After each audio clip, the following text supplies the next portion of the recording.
যে কোনো যুদ্ধের প্রথম শহীদের নাম সত্য। পৃথিবীর সকল যুদ্ধই হয় সত্যকে খুন করে, না হয় সত্যকে গোপন করে জায়েজ করা হয়। বর্তমানে পৃথিবীর কোনো সাধারণ মানুষই যুদ্ধ চায় না, এবং পৃথিবীতে কোনো যুদ্ধই অপরিহার্য নয়। মূলত যুদ্ধ হলো এক পক্ষের উপর চাপিয়ে দেওয়া আরেক পক্ষের অন্যায় সিদ্ধান্ত।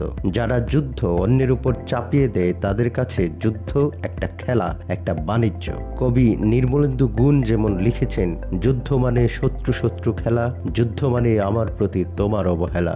আর অন্য পক্ষের কাছে যুদ্ধ অস্তিত্ব রক্ষার লড়াই। আজকের দুনিয়ায় যুদ্ধের এই ধ্বংসলীলায় মেতেছে পৃথিবীর বেশ কয়েকটি পরাশক্তি, যাদের মধ্যে ইসরায়েলের নাম না নিলেই নয়। আজকের দুনিয়াতে ইসরায়েল যেন গ্রামের মাতাব্বরের সেই উন্মত্ত ষাঁড়, যার কাজই হচ্ছে এর বাগানে ওর খেতে খাবলা মেরে খাওয়া, আর এই খাবলাকে কেন্দ্র করে গ্রাম জুড়ে একটি রক্তাক্ত সংঘর্ষের সৃষ্টি।